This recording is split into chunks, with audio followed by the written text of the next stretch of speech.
Джакишев рассказал о том, как можно уменьшить инфляцию и решить импортозамещение. В Алматы прошло заседание Комитета регионального и отраслевого развития бизнес-клуба «Парасат».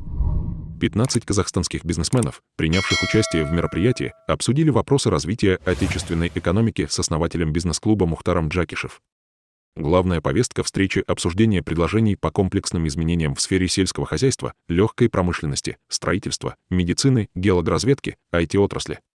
В будущем в рамках бизнес-клуба «Парасат» планируется проведение крупных бизнес-форумов, развитие социального и бизнес-партнерства.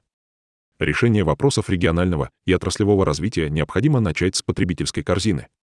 Мы должны разработать меры по уменьшению траты валюты на те вещи, которые в силах производить сами. В результате нам удастся решить вопросы импортозамещения и локализации, а также уменьшить инфляцию. Поэтому вопросы агросектора страны должны быть в приоритете, так как это локомотив экономики, отметил Мухтар Джакишев. Основатель бизнес-клуба подчеркнул, что итогом всех обсуждений должна стать единая экономическая программа развития страны. Ее авторами и разработчиками станут члены бизнес-клуба «Парасат». Перед бизнесменами стоит глобальная задача — доказать, что Казахстан может стать конкурентоспособным и иметь крупные рынки сбыта для отечественных товаров. Производитель обуви из столицы Достан Махамбетов рассказал о заинтересованности в увеличении объемов производства и обеспечении казахстанских мегаполисов своей продукцией. Столичный бизнесмен убежден, производство отечественной обуви имеет большой потенциал для развития. На данный момент объем производства составляет порядка 50 тысяч пар обуви в год. Эта цифра будет расти, ведь обувная промышленность тянет за собой 15 смежных направлений, а это создает порядка 100-150 тысяч рабочих мест.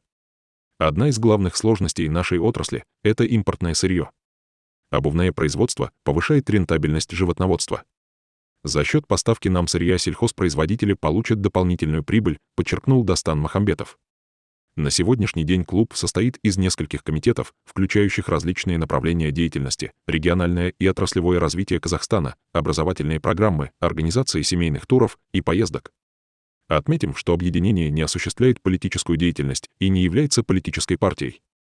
Первые 30 членов клуба выбираются двумя руководителями. Последующие участники отбираются специальным комитетом. Обязательным критерием для вступления в клуб является наличие рекомендаций от 2 членов клуба. Третий этап вступления в «Парасат» — это 3-месячный испытательный период. Первое заседание бизнес-клуба «Парасат» прошло 27 декабря 2022 года.